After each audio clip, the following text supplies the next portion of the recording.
सभी दोस्तों good morning, Ram Ram. मेरे प्यारे दोस्तों, आपके सामने फिर लेके आया हूँ मैं एक शानदार जानदार मज़ेदार पर्सन। हमारा जो पर्सन है वो आयु, हमारा जो टॉपिक है उसका है, जिसको हम प्रॉब्लम ऑन एज बोलते हैं। दोस्तों, हमारे सामने जो पर्सन है काफ़ी खतरनाक पर्सन है। इस तरह के पर्सन हमें प्रतियोगी परीक्षाओं में देखने को मिलते हैं। दोस्तों, इस पर्सन को कैसे हल करना है मैं आपको एक शॉर्ट ट्रिक बताऊँगा। दोस्तों, इतना शानदार तरीका बताऊँगा, आपको पेन चलाने की आवश्यकता नहीं है। बिना पेन आप इसके उत्तर तक जा सकते हैं। दोस्तों, मेरे कहने का जो मतलब है वो ये है कि मैं सिर्फ आपको ये प्रश्न हल नहीं करवा रहा हूँ। इस पैटर्न का अगर कोई भी प्रश्न आता है उसको कैसे हल करना चाहिए, प्रतियोगी परीक्षाओं में हमारे सामने कैसे कैसे प्रश्न आते हैं उनको कैसे हल करने चाहिए, उसके लिए हमारा प्ले लिस्ट है। उसके अंदर आपको हर एक टाइप का हर एक प्रश्न मिल जाएगा, चाहे आप किसी प्रतियोगी परीक्षा की तैयारी करते हों। तो जब भी आपको अगर कोई भी प्रश्न देखना हो तो आपको इधर उधर भटकने की आवश्यकता नहीं है। आप हमारे चैनल पे आइए, आके प्ले लिस्ट में जाइए, वहाँ आपको उस टॉपिक का हर एक टाइप का प्रश्न है वो मिल जाएगा। तो दोस्तों, अभी हम बिल्कुल देरी नहीं करेंगे, इस प्रश्न को समझते हैं कैसे इस तरह के प्रश्न है उनको हल करना चाहिए। तो देखिए, सबसे पहले दोस्तों हमें बताया गया है प्रश्न के अंदर माया तथा राखी दो कैंडिडेट है। उनकी वर्तमान जो आयु है उसका अनुपात हमें बताया गया है 4:5।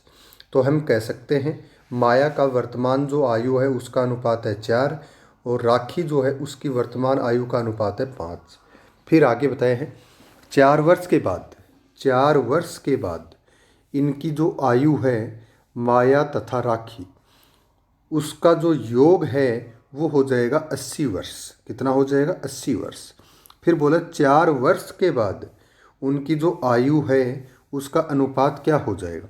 तो दोस्तों, हम देख रहे हैं बहुत ही अच्छा प्रश्न है। हमें किसी का आयु नहीं पूछा है, हमें उन दोनों का 4 वर्ष बाद अनुपात क्या हो जाएगा ऐसा पूछा गया है। तो ऐसे प्रश्न को किस तरह से हल करना है, देखिए उसका तरीका क्या होता है। दोस्तों, हम जब भी प्रतियोगी परीक्षाओं में किसी भी प्रश्न को हल करते हैं, हमारे पास उसके 4-5 तरीके होते हैं हल करने के। एक तो हमारे पास होता है उसको मैथमेटिकल तरीके से, यानी एक्स उसमें लेके प्रश्न को हल करें।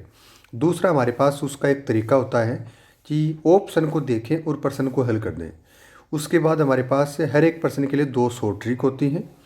दोनों जो शॉर्ट ट्रिक है, एक तो मैथमेटिकल शॉर्ट ट्रिक है जो थोड़ा सा उसका प्रोसेस है वो लंबा रहता है, एक है वो ट्रिक ही हम जिसको बोलते हैं वो इसका प्रोसेस होता है। तो दोस्तों, इस प्रश्न के उत्तर तक हम कैसे जाएंगे, उसका तरीका क्या है वो आपको मैं समझाने की कोशिश करूँगा।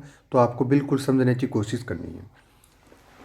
दोस्तों, सबसे पहले हम देखेंगे उन दोनों की जो आयु है उसका योग कितना हो जाएगा।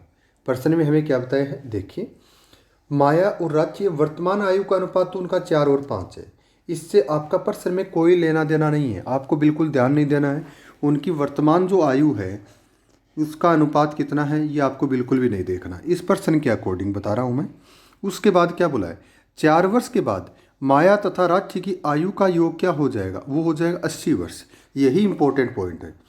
4 वर्ष के बाद माया तथा राखी की आयु का योग कितना हो जाएगा, 80 वर्ष हो जाएगा। फिर आगे बोला क्या इसने, 4 वर्ष बाद उनकी आयु का अनुपात क्या होगा। तो इस पॉइंट को जब हम हल करते हैं तो उसके लिए हमें एक तरीका है वो ध्यान में रखना है। तरीका क्या है वो देखो, 80 वर्ष जब उनकी आयु का योग हो जाएगा तो 80 के अंदर जो अनुपात बनेंगे वो कौन से बनेंगे, माया तथा राखी हैं उनके जो अनुपात है उसका भाग तो उसमें जाना चाहिए कि नहीं जाना चाहिए।